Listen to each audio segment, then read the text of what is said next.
से स्कूल नहीं जा रहे हैं और आज भी नहीं जाएंगे। इससे पढ़ाई का नुकसान होगा। और मौलाना साहब ये बताइए, तुमने यहाँ मुझे क्यों बुलाया? हम तो बहुत दिनों से बुला रहे इन बच्चों के सिलसिले से, और आप आ गए, वो भी स्कूल जाते वक्त मुख्तलिफ वक्त निकाल कर नहीं आए। वाह बड़े मियाँ वाह, आपकी बातों से पता चलता है कि आपकी नजर में दुनियाई तारीफ की अहमियत है और मकतब तारीफ की कोई अहमियत नहीं। इसको बच्चों की स्कूल की 2 दिन की गैरहाजिरी पर आपको इतना अफसोस हो रहा है और मकतब की गैरहाजिरी पर निशानी पे बल तक नहीं आते। और बड़े मियाँ, आपने अभी बताया कि बच्चों को स्कूल से लाने ले जाने की जिम्मेदारी आपका ही लानी चाहिए, तो आप मकतब की भी जिम्मेदारी क्यों नहीं ले लेते? अरे मौलाना साहब, मैं कमजोर आदमी इतनी सारी जिम्मेदारी का बोझ कैसे उठा सकता हूँ? ये जिम्मेदारी से इनके बाप के हवाले। तो फिर इनके वालिद साहब को बुलाना पड़ेगा। जी जरूर जरूर, फोन लगाइए। हाफिज साहब जरा फोन लगाइए।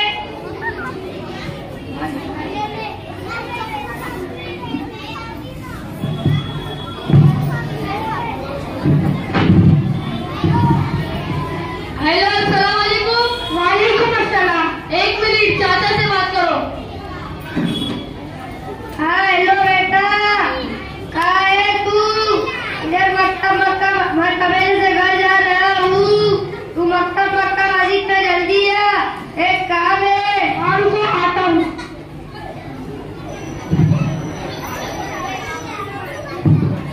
अस्सलामु अलैकुम वरहमतुल्लाहि वबरकातुहू। वालेकुम अस्सलाम वरहमतुल्लाहि वबरकातुहू।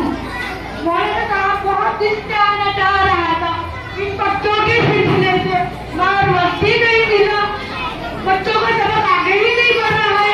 3 साल से आपकी मदद में पढ़ रहे हैं, मगर कायदा ही चल रहा है। अरे भाई, यही बात समझाने के लिए तो मैंने आपको यहाँ बुलाया है।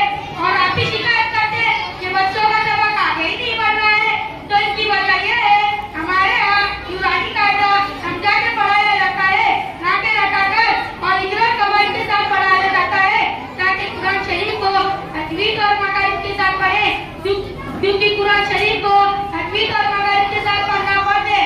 और आपके बच्चे की सबक न पढ़ने की वजह हाफिज साहब बताएंगे। हाफिज साहब, उनके बच्चे की हाजिरी और गैरहाजिरी का रिकॉर्ड दिखाओ।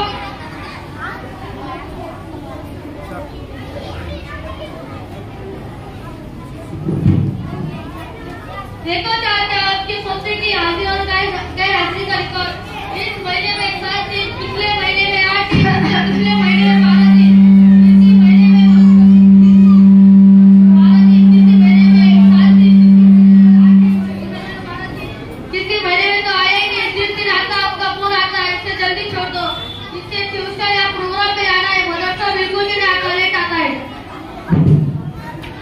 बड़े मियाँ, सुना आपने इतनी सारी गैरहाजिरी, तो आप खुद अंदाजा लगा सकते हो इतनी सारी गैरहाजिरी पर बच्चों को कितना नुकसान होता होगा। लिहाजा आप अपने बच्चे की पूरी निगरानी करें और हम इसको कब तक बर्दाश्त करें? कम से कम महीने में एक बार आकर अपने बच्चे की कैफियत का जायजा लें।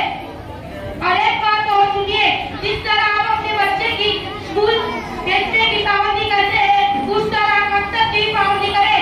इंशाअल्लाह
इंशाअल्लाह जरूर सीखूंगा और अपने बच्चों को भी दीनी तालीम की अहमियत दिलाऊंगा। जज़ाकल्लाह मौलवी साहब, आपसे मिलकर बहुत फायदा हुआ और इंशाअल्लाह शिकायत